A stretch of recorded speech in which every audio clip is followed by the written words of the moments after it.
So today we are going to start the first Sunday of Googling God, and this is based on a resource that I came across a while ago that I thought was super helpful and super interesting, and I thought, man, that would be great to turn into a sermon series, and so I am. So a lot of this stuff is just me walking through this. It's really lengthy, so I've just kind of chopped it down into just a handful of questions and just a handful of points from this document, but we are making it available online.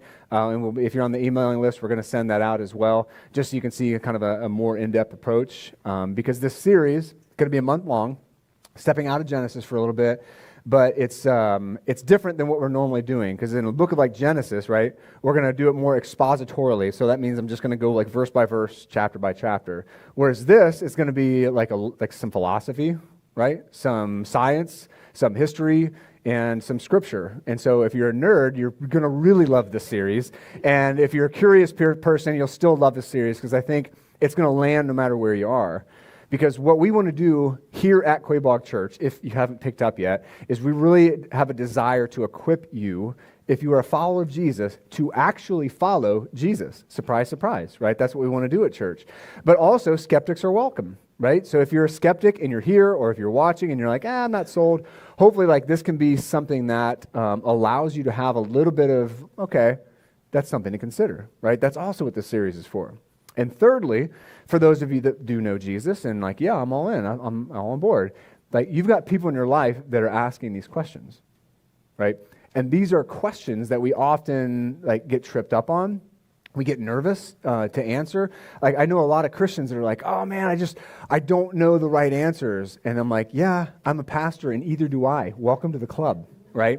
And imagine being a pastor and not having all the answers. Now the pressure's really on, right? Like, well, this guy does this professionally, he doesn't know, right? But we're not going to have all the answers, and that's okay, right? So I want to start off with two different verses to just help you understand the driving force behind this series. Like, why are we doing this, and what's our framework for wanting to equip you, and then also how do you go out and talk about it? So the first one comes from Ephesians 4, and again, this is Quabog Church equipping you. It's us being committed to this passage. So listen to this. So, and Jesus gave some to be different offices in the church. First, apostles, some prophets, some evangelists, some, like myself, pastors, teachers, right? So you have these different offices in the church. Now, why would Jesus structure his church to be like this? Well, the next verse gives us the answer. It's to equip the saints for the work of the ministry, to build up the body of Christ. So here's where, like when we see a verse like this, and at Quabog Church, when we talk about the inverted pyramid of Christian leadership, leaders here, whether they're on the worship team or whether they're myself or another person on staff or another like leader in any area of ministry, these people are not put in positions up and over everybody. At Quabog Church, we want to follow the model of Christ and say, no, our leaders are at the bottom of a pyramid, and we are committed to that. Like, we are lead servants that are not at the top of a ladder. We're at the bottom of the pyramid, and we exist to equip the saints for the work of the ministry, to invest in other people. Like, that's what we want to do. So this series is just one of these things where we are investing in you so that you can know your faith a little bit better, but then also take it into the world. And then if you're not, like, we still, again, if you're not a believer, we still want to present some good evidence for the things that we believe, right? And then so on 1 Peter 3, the next one, how should we talk about these things? All right, so this is a verse about like living out your faith. So even if you should suffer for righteousness, you're blessed. Do not fear them or be intimidated by the people that are persecuting you for your faith. So if you actually do live out your faith, believe it or not, if you're a Christian, is supposed to be disruptive. It's not supposed to be like gentle and behind the scenes. Like Christianity has always been a burr in the saddle of the established authority. Like always, like genuine, authentic Christianity has. So if you're being intimidated, like if people are trying to intimidate you or attack, don't be scared, right? Next verse. But in your hearts, regard Christ, the Lord, as holy. So he is our Lord, where I'm going to live my life according to what he said because he is my Lord. But now, when we're talking about these things, and this is where we can go wrong, I see a lot of Christians that get really angry when they defend their faith. And then we get in this mindset that, like, I don't know why, but if I call you a moron, that's going to, like, open the door in your heart to listen to me. Right? Because I personally love when people call me an idiot. Yeah, I mean, like, give me more. What do you have to say to me? Because I want to listen to every single syllable, right? No. So when we're defending our faith, right, this is the model, this is the pattern we get, all right? So we need to be ready to give a defense to anyone who asks for a reason, right? Don't be shy, don't be scared, don't think you need to know every answer, but have a reason for what you believe. Use your brain. We're not called to just completely blind, ignorant, dummy butt faith, right? But when you do this here, how should we do that, right? Again, this is the part we get wrong, last part of the verse here. Do it with gentleness and reverence. Keep a clear conscience so that when you are accused because you're living out your faith, when that happens, because of the way you live, those who disparage your good conduct in Christ will be put to shame. Because everybody's going to know, no, that's actually not that person. You know why? Because they put their money where their mouth is. They actually live this stuff out.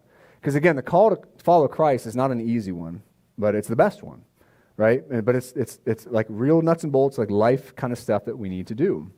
Now, this particular series we're doing, so that's our framework, just biblically, what are we trying to do with this stuff? But the reason we're doing this series is because these are the questions, according to Google statistics, that people are asking.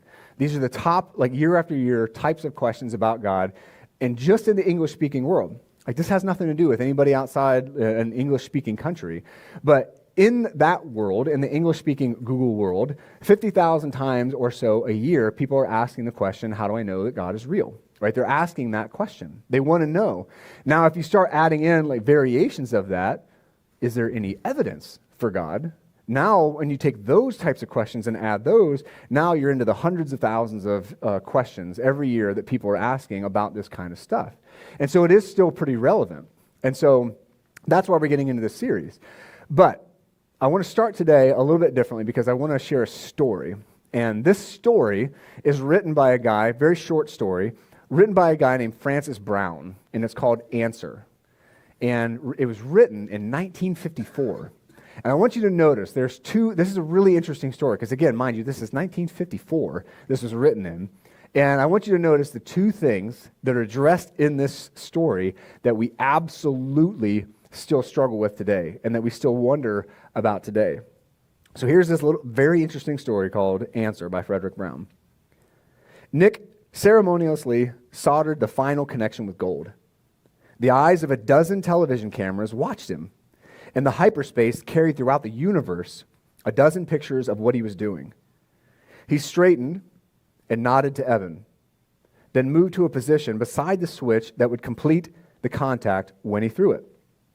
Now, the switch that would connect all at once the monster computing machines of all the populated planets in the universe, 96 billion planets, thank you very much, into the super circuit that would connect them into one supercalculator, one cybernetics machine that would combine all the knowledge of all the galaxies.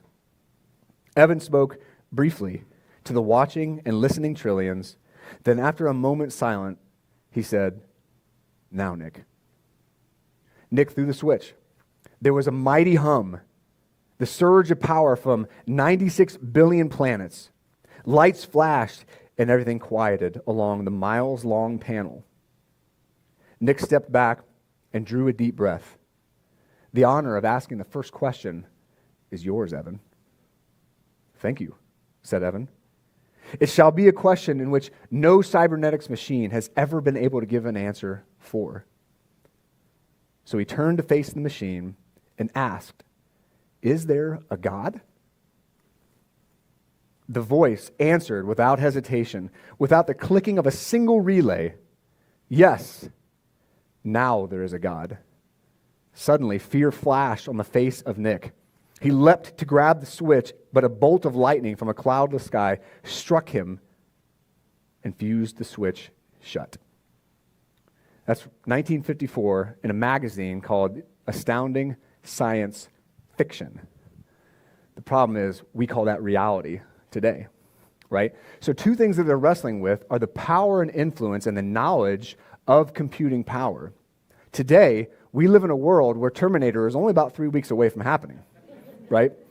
And it's like ChatGPT and like AI, all these things are really ramping up the things that they're able to do. Our own military is like, oh, what if this thing becomes self-aware? What are we going to do? It's like, well, you probably should have thought of that beforehand, right? And so there's this sense where just like them, nothing has changed. We feel like we're on the precipice of just absolute danger. And it's like, all right, well, we're probably not. right? At the end of the day, we're probably not. Like, I'm not an alarmist. I'm a pretty calm person, even as things are happening. I'm just a perpetual like optimist. I'm like, it'll probably be fine, right? And so with this scene, though, we're still wrestling with this. We're still wrestling with, again, information that's pouring in, and we're still asking that question: is there a God? Like, this is like, here we are all these years later, and this is still an issue. So how I want this to just to tie in and kind of guide what we're thinking is this access to information that is instant nowadays. And here's what this access to instant information has done to us. It's made us anxious. It's made us doubtful of everything. It's made us overwhelmed, and it's making a lot of people depressed. It's making people question their faith because there's so much out there. There's so much fake stuff out there that it's getting really hard to define between what's real and what's not. I have a selfie of Jesus and the disciples that an AI computer model made, and I love it. I'm like, man, this is the greatest thing ever, right? I love it. And you can go online and you can see all these people like throughout history taking selfies with all their buddy. It's like little Napoleon, he's like, but there's all these people, like all this stuff, and people are like, they're looking to the internet and they're thinking, I don't even know what to trust anymore. I asked my kids, I don't know, maybe a week ago or 2 weeks ago, based on a conversation Pastor Tim and I were having, and I said, hey, to Asher and Bear, and I said, do you guys, what do you think about the internet? Like, when you are watching a YouTube reel or you're watching something online, is your first instinct to say, hey, this is fake? Or is your first instinct to say, this is real? And Bear was like, such an innocent little guy. He was like, I mean, it's real. And I was like, and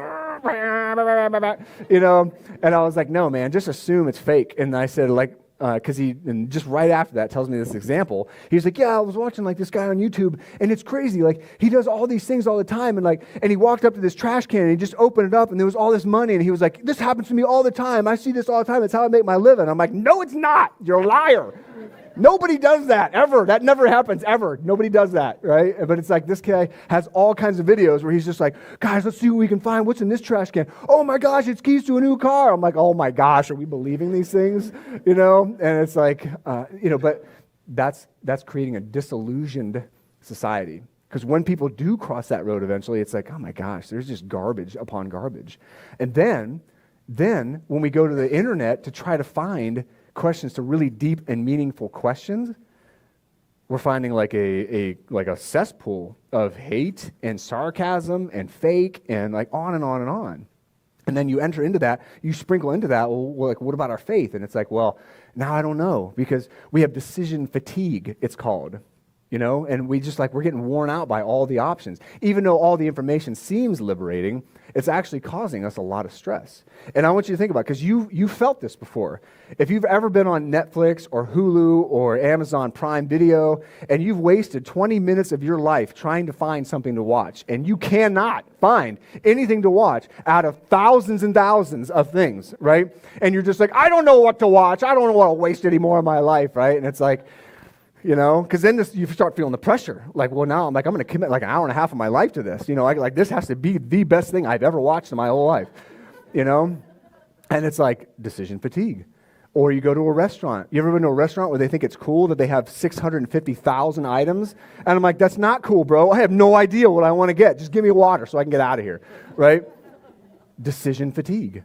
And so that's what is being done to us by all of this information. And it's creating a lot of cynics. It's creating a lot of people that feel like they can't find truth anywhere.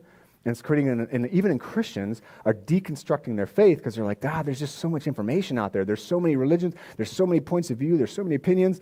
Do we just throw our hands up and just believe in maybe a deity? Do we just throw our hands up and I don't know, maybe the energy of the universe?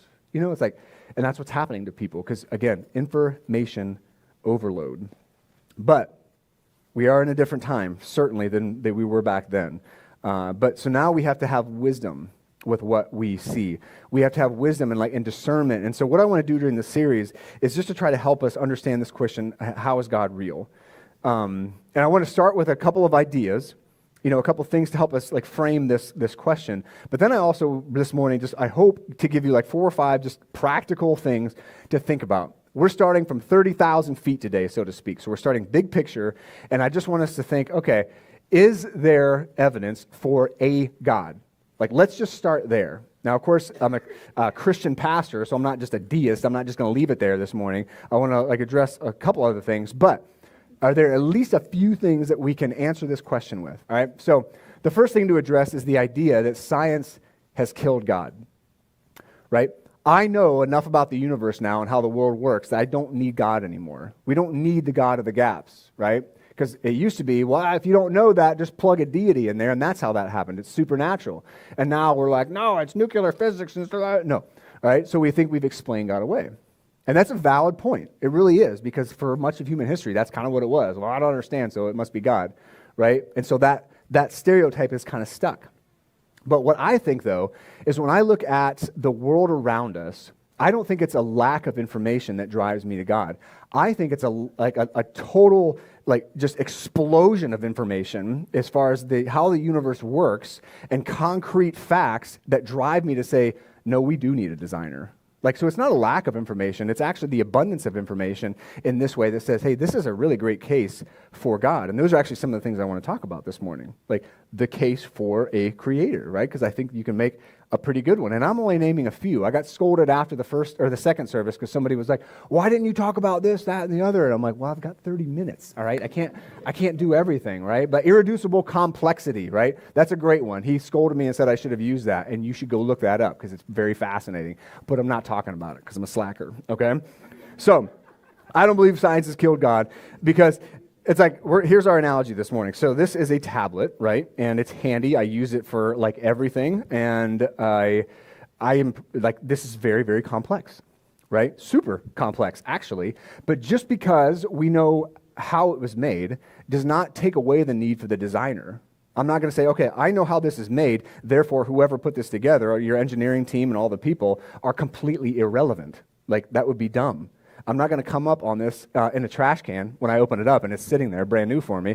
I'm not going to be like, oh, look, this thing just appeared out of nowhere in this trash can. No, somebody put it there and somebody else built it and then somebody else designed it, right? And so that's how I see this kind of path, because I got a couple ideas here along this idea. Knowing how something works, that is not the same as knowing why it works, right? A why is very, very important, especially with the universe, which we'll look at today. Next, knowing something that exists, right? It's just a fact. It's a brute, objective fact. It exists. That's not the same as knowing where it came from, right? So just because I know how the universe works and I know that the universe exists really doesn't explain where did it come from and why is it here in the first place, right? Because things that don't exist aren't just all of a sudden like, you know what? I should get going. I should do this. That doesn't happen. That's not reality, and we know that from understanding the universe. So I just want us to think about those kind of important, and again, they're a little bit more philosophical, but just being able to think that way I think is helpful.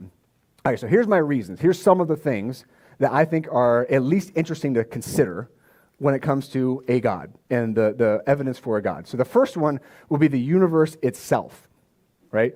Just the fact that the universe is here at all is very interesting, because what do we know about the universe? And you're like, I don't know. Tell us, Pastor Kyle. Yeah, it's pretty big. There's no stop signs at the end, as far as I know, right?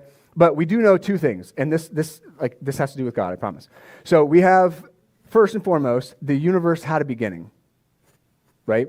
We know that now. That's measurable. We can see that. And secondly, we know that it's a physical thing, right? It's real. It's physical. So we know everything that exists has to have a beginning, right? There's nothing just kind of popping up out of nowhere. It's now everything is coming from something, right? And so we know that the universe had a beginning. We know that it's limited by physical limitations. So therefore, an argument that's a classic argument that can be made is something that had no beginning and is not physical must be responsible for what has a beginning and is physical. So something outside of that, something behind that is outside time, space, energy, matter, all those things, must be a mover, must be doing something. And that's a classic argument, and it's the one that makes perfect sense, because especially now that we know more about the universe, it's okay, yeah, so there had to be something going on there. But what I think is also really interesting is not just that it exists, not just that it looks designed, because there are atheist philosophers and scientists that will say, well, no, it's just the appearance of design. And I'm like, nay, Mr. Scientist. I believe that it is design. That's why it looks like design. I look like a person because I am one, right? Like, it's not just the appearance. This is actually something that's been designed. And so that's big picture. That's the universe. But also something really interesting is the fine-tuning of the universe. And this week when I was studying this was really fascinating to me because I am pretty nerdy and I do like things like this. But what I thought was cool was how in our universe, like the probabilities, again, are amazing. So in our universe, there are 40 forces and mathematical equations that had to happen in a blink of an eye. Like, just had to happen. And not only had to happen, but had to happen perfectly. Like, boom, there was no time. It wasn't like, oh man, we messed that up. We should probably go back and fix that. It was like, this had to happen exactly right in a blink of an eye when everything began. And one example of this, just to give you an idea of what I'm talking about here, because I don't want to get too nerdy, but gravity, right? We all get gravity, right? We've all fallen upstairs. Admit it. Yeah, you've been going upstairs and falling, don't lie. That's gravity helping you out there, right? Now, gravity, though, is something that is crazy specific, and it's crazy specific to the beginning of everything, because physicists believe that if gravity was off by just one part in 10 to the 60th power, we wouldn't have life. I don't even know what that means. I have no idea what 10 to the 60th power is. Like 60 zeros, I don't even know what's going on there. But just one part in 10 to the 60th power, we wouldn't even have life. What does that mean? So that means in the blink of an eye, or less than, when everything first started, if this wasn't right, if it was just a little bit off and there was just one part off and it was a little bit lighter, that means planets and stars and galaxies and everything would have just drifted apart. Nothing would have been able to coalesce in a blink of an eye. And if it was just a little bit more, one part in 10 to the 60th power, if it was just a little bit more, everything would have crushed itself. Matter would have just compacted down on itself. And mind you, this had to happen like that. There was no second chance on this. It just had to happen the way that it did for everything to be put together.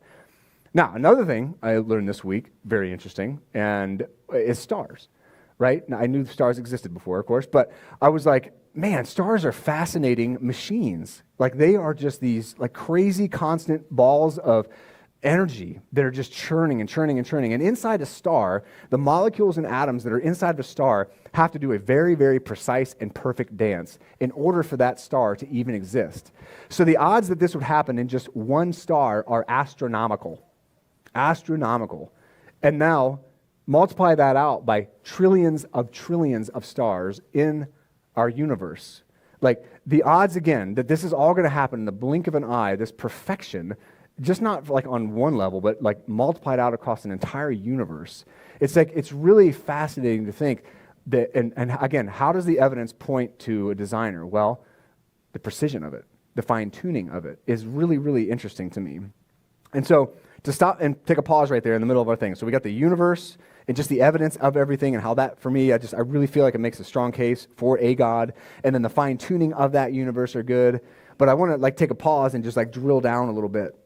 How does that matter for your life? So, right, my spouse just left me. I just lost my job. My kids are sick with some kind of terminal illness, right? I'm going to lose my house. I can't pay the bills next month. It's cool to talk about all this stuff, but we got to let it drip down into our lives. That's what God intended with this stuff, is that it would make a difference in the way that you live your life. And something I honestly never noticed before, I guess I never really paid much attention, is a pattern in Psalm chapter 19. So when King David, 3,000 years ago from right now, when he wrote this, here's what he does. He looks up and he says these famous words, "The heavens declare the glory of God." And a lot of us kind of know that part. But then what he does, and we're going to read it this morning, and I just want you to listen, because then he takes that and he says, okay, look up there. There's a creator that did all this, right? And so then he takes a weird turn. He says, all right, if that's true, then he's given us his word. Then third step, that must mean something in my life. So he goes from the wonder of creation to, okay, this affects the moral choices that I make. So there's actually a long leap that I never really paid much attention to, I guess. I'm a pastor and I should have, but I didn't. And so Psalm 19, this is really interesting. He says, first verse, "The heavens declare the glory of God, and the expanse proclaims the work of his hands. Day after day, they pour out speech, and night after night, they communicate knowledge. There's no speech, there's no words, their voice isn't heard, but their message has gone out to the whole earth, and their words to the ends of the world. And then down in verse 7, the instruction. So now he's like taking that knowledge of God now to the instruction of the Lord is perfect, renewing one's life. The testimony of the Lord is trustworthy, making the inexperienced wise. Verse 10, they're more desirable than gold, an abundance of pure gold, and sweeter than honey dripping from a honeycomb. In addition, your servant is warned by them. So now it's dripping down into the choices he makes. And there's great reward in keeping them. Who perceives his unintentional sins? Cleanse me from my hidden faults. Moreover, keep your servant from willful sins. Don't let them rule me. That's a great prayer, by the way. Then I will be blameless and cleansed from blatant rebellion. May the words of my mouth and the meditation of my heart be acceptable to you, Yahweh, my rock and my redeemer. So this wonder and awe of the universe dripped right down into his life. And he said, all right, if there is a creator, and he said he gave me this word, that means something for me. That God revealed himself in the universe so that we could know we could trust him in his word. That's a pretty fascinating idea. And in the New Testament, 1,000 years after King David would pen this, Paul would say this in the New Testament in Romans chapter 1, verses 19 and 20. We read verse 20 together, but this is verse 19. What can be known about God is evident among people, because God has shown it to them. And this is what we read for our call to worship. For his invisible attributes, that is, his eternal power, and his divine nature have been clearly seen since the creation of the world, being understood through what he has made. As a result, people are without excuse. In other words, God revealed himself on purpose. But God wants us to know him, and also that there's an expectation on us. So I'm not just trying to give a trivia message here or doing a trivia series. It's like this stuff should leak down into our lives, and it should affect the way that we follow God. If, in fact, he is the creator of the universe, then I guess he has some say in my life, right? That's like he has some kind of say in my life. All right, so back to our points. So we had the universe itself. We got the fine-tuning of that universe. But there's another amazing leap that happens that is also unbelievable and also hard to even wrap our minds around, is that matter coming into existence is a pretty big deal, but also that matter could then go into life is a complex process that we still don't completely understand. Like, scientists still don't really understand how we had matter and then how all of a sudden then we had life, because the leap from one to the other is huge.